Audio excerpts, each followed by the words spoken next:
Oke, Assalamualaikum warahmatullahi wabarakatuh.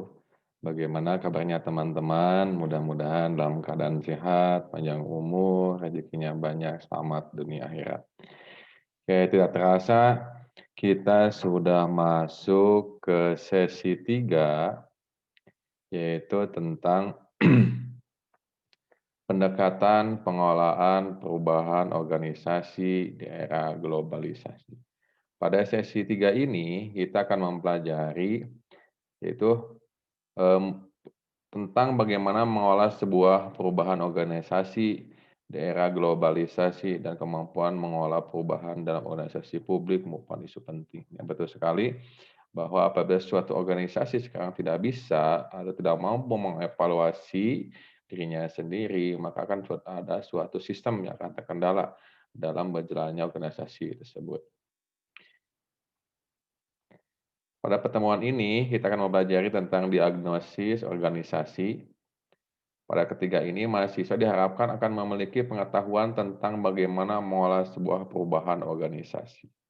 Perubahan akan terjadi karena pada dasarnya manusia adalah makhluk yang selalu berpikir, dinamis, dan dia adaptif terhadap perubahan yang ada. Di era globalisasi, kemampuan mengolah perubahan dalam organisasi merupakan isu penting. Belum lagi sekarang oleh dampak COVID-19, coronavirus disease 2019, sehingga berbagai aspek terkendala sekarang. Dari aspek pendidikan, dan konsep sekarang online, ekonomi, kesehatan, sosial, semuanya terdampak. Maka harus adanya perubahan yang signifikan dalam segala aspek. Perubahan yang dapat dikelola dengan benar akan dapat memberikan kesempatan bagi organisasi untuk meningkatkan kinerja dari yang sebelumnya. Jadi dengan adanya corona ini, ada yang kalau bisa melihat peluang yang ada akan menjadi suatu momentum perubahan organisasi yang lebih baik. Pada pertemuan ketiga kali ini akan dibahas tentang pendekatan postmodernisme dan pengelolaan perubahan organisasi.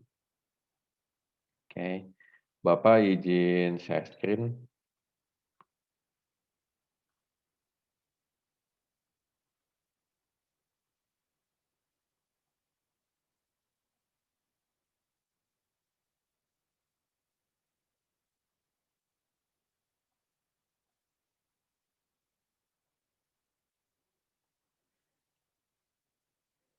Oke, pada modul 3 ini yang membahas tentang pendekatan pengelolaan perubahan organisasi di era globalisasi, DPU 4441, pengembangan organisasi yang dikembangkan Universitas Terbuka. Modul 3 ini pengelolaan perubahan organisasi di era globalisasi.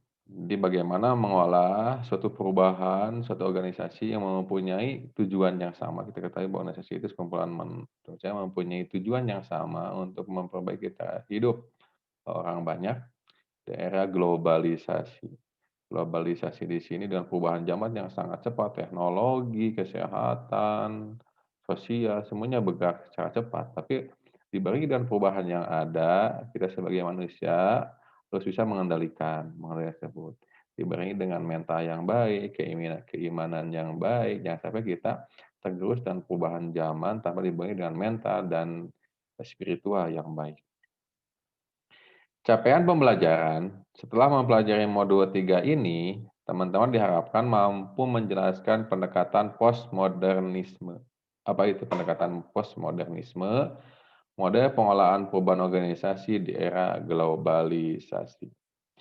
Jadi pada dasarnya, ketika manusia sudah mampu melihat suatu peluang terhadap perubahan zaman ini, maka dia bisa survive. Dia bisa, mengikuti perkembangan zaman. Jadi tidak bisa sekarang suatu organisasi tidak melakukan evaluasi dengan baik. Jadi harus bisa menerima perubahan yang ada, seperti itu. Karena apabila tidak bisa menerima perubahan yang ada, pola-pola yang ada sekarang ini, organisasi itu akan tertinggal sangat jauh. KB1, pendekatan postmodernisme dalam organisasi. Hal yang diperhatikan dalam era globalisasi. Dalam era globalisasi sekarang tidak ada jarak. Sekarang berita di belahan dunia yang satu dapat secara cepat, didapat oleh belahan dunia yang lainnya. Sudah tidak ada jarak. Adanya media sosial WhatsApp, Facebook, Instagram, YouTube, semuanya bergerak sangat cepat sekali. Jelaskan makna dampak globalisasi dan postmodernisme. Dampak globalisasi, bagaimana dampak globalisasinya, seperti itu. Spiritualitas tempat kerja, ya harus juga diberikan dengan kenyamanan, keimanan, sehingga suatu keteguhan mental itu keteguhan jiwa. Ketika seseorang sudah mempunyai spiritualitas yang tinggi, mental yang baik, apapun yang kata terjadi, mereka akan berpikir secara tenang. Gitu. Karena dasarnya kalau manusia dalam tekanan yang berat, dia tidak dapat berpikir secara jernih. Lalu filosofi postmodernisme membangun kemampuan organisasi untuk berubah ke arah yang lebih baik. Kematangan inovasi.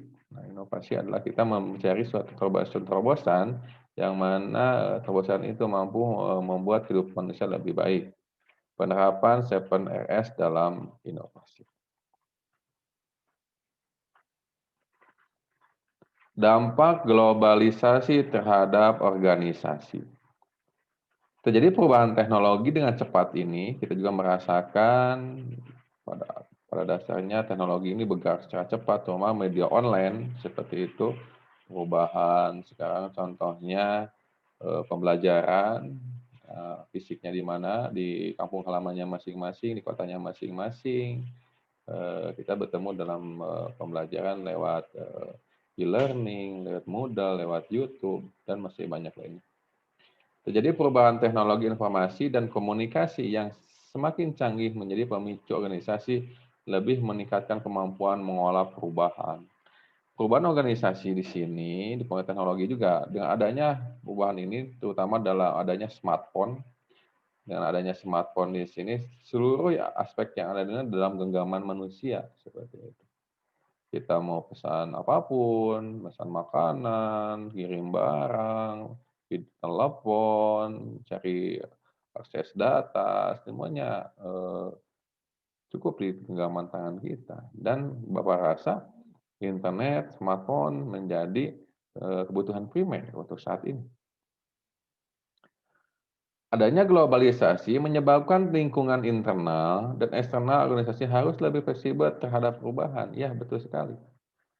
Nah, dengan perubahan teknologi, ekonomi, kesehatan, dalam kesehatan juga, kita sekarang harus memakai masker kemanapun, hand sanitizer, seperti itu. Lalu dalam ekonomi juga dibatasi untuk berbelanja, seperti itu.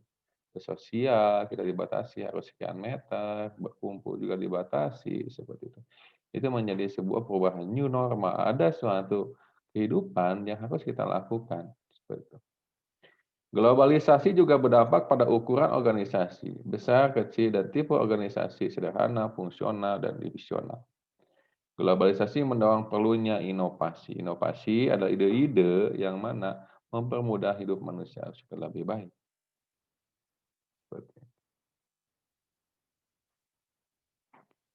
Penerapan 7RS dalam rangka inovasi.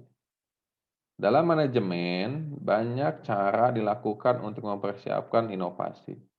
Salah satunya berikut prinsip 7RS dalam melakukan inovasi dari Shapiro tahun 2002. Berpikir kembali tentang koordinasi, rethinking, dipikirkan kembali, dievaluasi kembali dari awal sampai akhir, dari segi SDM-nya, fasilitasnya, dan semua aspek lalu mempunyai kekuatan apa yang dimiliki organisasi itu, tantangannya apa, gitu, apa yang akan dicapai, semuanya dipikirkan kembali. Tujuannya mau arah kemana, gitu. Birokrasi-birokrasi mana yang akan kita tempuh, seperti itu. Lalu yang kedua, mengkonfigurasi kembali, reconfiguration. Nah, mengkonfigurasi kembali itu adalah kita itu memikirkan kembali. Nah, merapatkan kembali tujuan-tujuan yang sudah dibuat dari awal. Yang ketiga, mengurutkan kembali. Ya, mengurutkan kembali. Yang keempat, memosisikan kembali. Yang kelima, mengurangi. Yang keenam, menugaskan kembali. Nah, tujuh adalah menggunakan alat kembali. Nah, ini penerapan 7RS dalam rangka inovasi yang dikemukakan oleh Shapiro tahun 2002. Tahap kematangan inovasi. Terdapat 6 tahapan suatu organisasi menuju kematangan inovasi dari Shapiro 2002 halaman 221. Yang pertama adalah ikatan fungsional atau functional bond. Yang kedua sensitif proses, proses sensitif. Yang ketiga mengarahkan proses, proses driven. Yang keempat mendominasi proses, proses dominate. Yang kelima berbasis kemampuan, capability based. Yang keenam berbasis aliansi. Jadi ada 6 tahapan suatu organisasi menuju kematangan inovasi. Model-model pengolahan perubahan organisasi yaitu membangun kemampuan untuk berubah seperti itu. Jadi dipikirkan kembali, rethinking, tadi ada yang disebutkan rethinking, memikirkan kembali, dievaluasi kembali mana yang masih berjalan dengan baik, mana yang berjalannya cepat, mana yang berjalannya sedang, mana yang lambat, mana yang harus ditambah, mana yang dikurangi, mana yang harus diperkuat kembali. Nah, itu rethinking. Ya, orang manajemen pasti akan mengevaluasi setiap pekerjaan yang telah dilakukan sehingga lebih efektif dan efisien.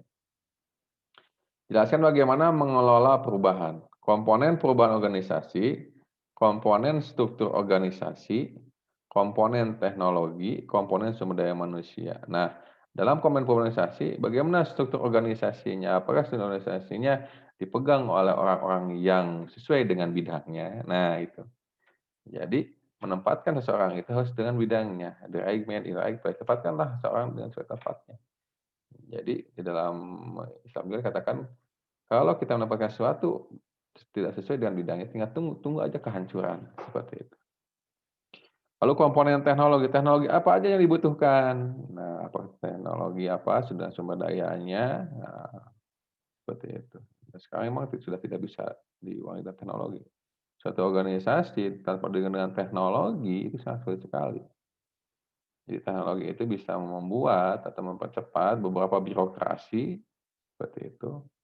Jadi sekarang semua semua proses pendaftaran, lalu iklan, apapun itu, proses kerja semuanya menggunakan teknologi. Komponen sumber daya manusia, ya sumber daya manusia juga harus diupdate. Harus adanya pengupdatean terhadap kemampuan-kemampuan yang dimiliki oleh sumber daya manusianya, seperti itu. Adanya pelatihan kembali tentang teknologi, sehingga itu menjadi sebuah investasi bagi suatu organisasi ketika sumber daya manusianya terus mereka di-update. Apakah itu ikut pelatihan, dikuliahkan kembali, ikut workshop atau apapun gitu. Itu menjadi suatu jangka panjang.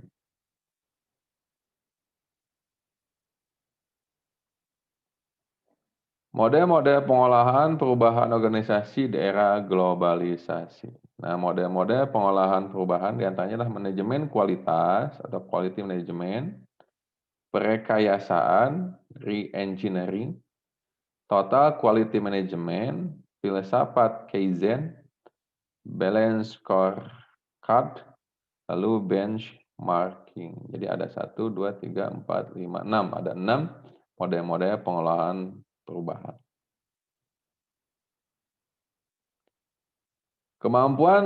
Membangun kemampuan untuk berubah. 3 esensi membangun perubahan diantaranya adalah energi, fokus, efikasi, sel efikasi. Nilakan dan Ramayana dalam Istianda dan kawan-kawan 2007 pada modul 3 halaman 3.13. Jadi ada 3 esensi membangun perubahan: energi, bagaimana energinya, fokusnya kita mau mengubah yang mana, lalu self efficacy, ada kemampuan diri seperti itu. Oke, terima kasih. Terima kasih atas perhatiannya. Mudah-mudahan ilmunya bermanfaat. Silakan teman-teman untuk mengerjakan absensi mendownload materialisasi, menonton videonya, mengisi diskusi, mengisi tugas. Nah, di sesi 3 ini ada tugas, lalu mengerjakan latihan soalnya.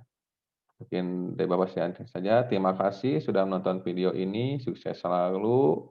Selamat di akhirat. Salam untuk keluarga. Assalamualaikum warahmatullahi wabarakatuh.